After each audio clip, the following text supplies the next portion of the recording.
Welcome to our DIY bathroom renovation part 1. You can see daylight through there. This is tile adhesive. The water's got in and it's just destroyed it. God, that whole board is loose. That is absolutely disgusting. We bought a HMO which we're currently turning into a family house, slowly but surely, and right now we're at the stage of renovating this disaster of a bathroom. And what we need to do first is completely rip it out. Because we've renovated one bathroom already and there were various problems, there were leaks, and the shortcuts that were taken there I think could be taken here as well. So we need to investigate first and go back to the bare structure. Yeah. And create loads of dust. Yeah. Oh, it gets really dusty. We're back there. We're back there. We'll take you along from the journey. I'm pretty sure there'll be issues under this shower tray, but we'll jump in and see. So the sink, full of limescale, seen better days. We have the soil pipe visible. No one wants to see the poop chute. Now this bathroom is in the middle of the house, so there is no window, no natural light. I've seen some fake skylights, which we might try and do, which will look good. We have signs of a potential leak. It could have been condensation here. There is no silicone in any of the joins. Down at the bottom we just have grout as well. To add insult to injury, it looks like someone's tried to escape from this door. We isolated the water to the house with a stopcock, then proceeded to remove the shower first. And that started with the shower bar. Brass caps were used to cover the hot and cold inlets along with the PTFE tape. And when it comes to the brass caps, they were 3/4 inch caps, I believe, or that's at least what Jordan told me. This stops any water from flowing out when the water is turned back on. This is extremely important, which we found with our previous bathroom renovations.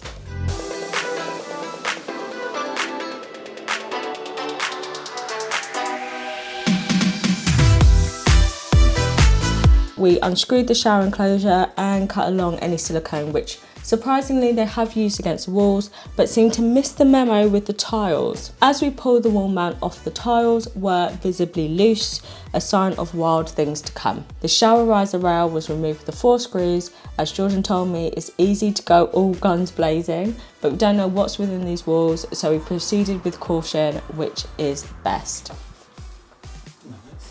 So Jordan has got started on the demo already. Crispy, like it looks rough. Yeah. You can just see here the cracks. You can see that it's kind of lifting the tiles behind. On to the next. The tiles were super loose and held on with very little adhesive. You can see they're essentially tiled onto bare plaster. And it's always good to see Jordan clean up as he goes. He's been to the dump more times than we can count, mainly to avoid the £275 cost for a skip on the driveway. We have some black mould, which is not ideal. You can see down this corner here, water's obviously got in. I'll be interested to see how this plaster is. Interestingly, it looks like quite a bit got in around the pipe. The shower tray was really solid, much easier to remove and carry in pieces, so out came Jordan's hammer. The shower tray came straight out, no silicone to the wall whatsoever. Bit of a bodge job, and to be honest, eventually cutting corners causes issues, as you'll see later in the video, the damage it's caused. Shower tray is out, all smashed up, we're tiled underneath, and this is the end result of absolutely no trunking, completely blown. This whole board is coming off. Whoever done it really done it in a basic way. You can see daylight through there. That's into the kitchen, I think. Let's hope the studs are okay. We're gonna have to dig deeper and check. This is completely blown, all of it. We will get back to the blown plasterboard shortly, but let's continue the demolition for now. The sink had flexi pipes connected to flexi pipes, but a little manoeuvring and Jordan was able to remove the pipes and also the sink's bolts, which were tucked up high in the sink.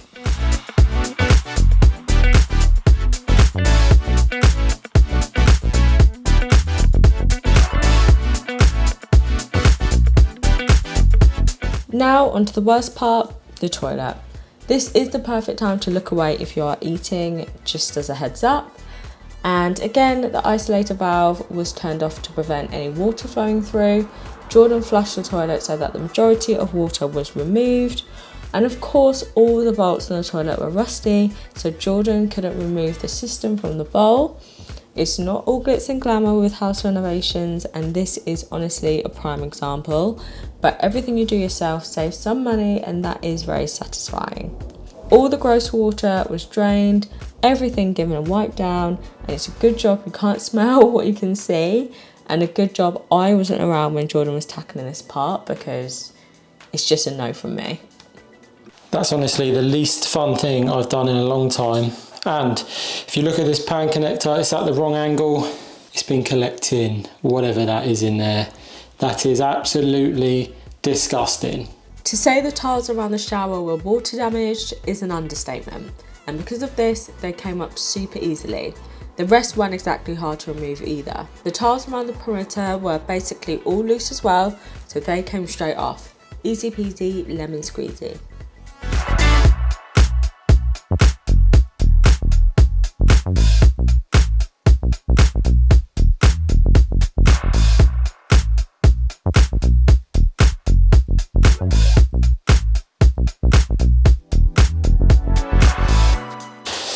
So before I forget and one of these isolators fails, I need to put something on to cap this off. Now I've bought these, which are 15mm compression stop ends.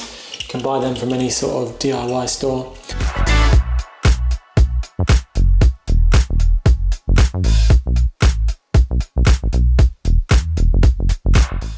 Jordan just needed to cap off the hot and cold for the sink, then that was job done with everything that needed to be capped sorted. Apart from the radiator, but more on that later.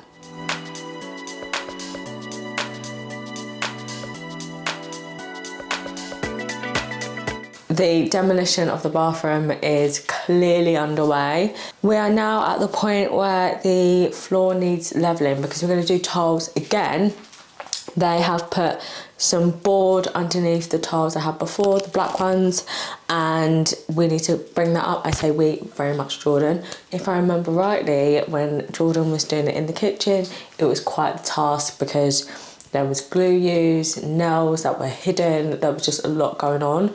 So I didn't realise just how bad this water damage was. This is tile adhesive. Look how easy that is just coming off. That is the end result of years of water just getting in. It just highlights that the water damage is clearly just like gone all through the walls to the floor. There's just a lot going on there. I must admit the bathroom feels so much lighter with those black dark tiles gone. We haven't decided our tiles just yet, but they will be light ones, that is for sure. But progress is looking fantastic. Now onto the floor, and this is where things are getting interesting. Jordan needed to remove the layer of plywood that is glued and screwed down onto the subfloor. All the screws are hidden by the tile adhesive, so Jordan used a magnet to find the screws. A lot has been learned from doing this in the kitchen already. If we tried to lift the plywood with the screws in, it would lift the subfloor boards as well, which we don't want. So finding all the screws is a painful task, but with a screwdriver, hammer, and impact driver in hand, Jordan crawls around and finds them all. What a legend.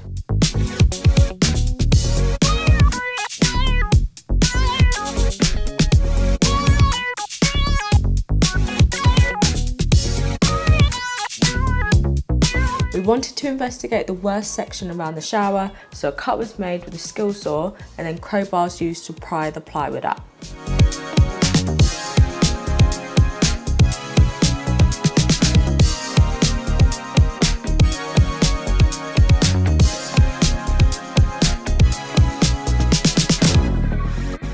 Bad news, the subfloor is also rotten. The water's got in and it's just destroyed it. Now the issue we have is, this is a stud wall. This board goes under that floor plate there, that 2x4, I'm pretty sure. If we take this out, we're gonna have to put a new joist in for the new board to sit on. I'm starting to feel like the whole floor should just come up and we start again. That way we have access to all the pipes. We can put the radiator pipes in the wall, and it might just be the best option. Under the sink is also a bit soft, so same story there, not ideal at all. Regardless of the fix for the subfloor, all the plywood had to be removed. So more cuts were made and the crowbars got a good workout, and so did Jordan. Once Jordan found his rhythm, it wasn't too bad, and armed with the right tools, he got some good leverage. A chunky lump hammer is most definitely his friend. The boards on the opposite side of the shower and sink aren't looking too bad, to be honest.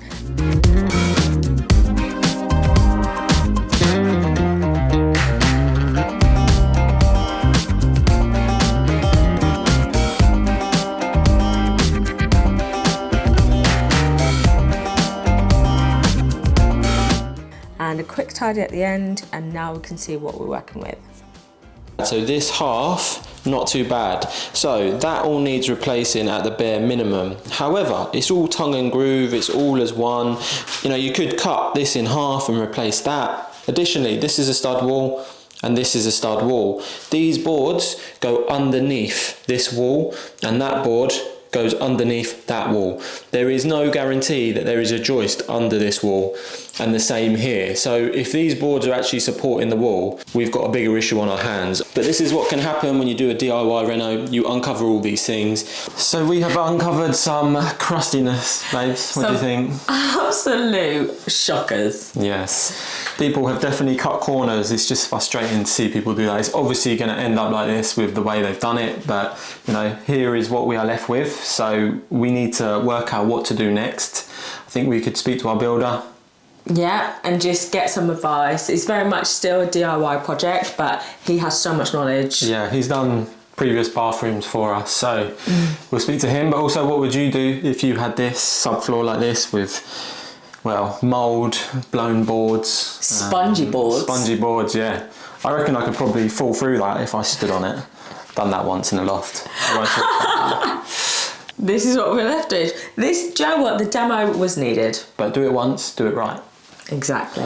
Something like that. Yeah. But we'll leave it here for episode 1 and we'll see you in the next one where we shall get all of this sorted. See you there. See you there.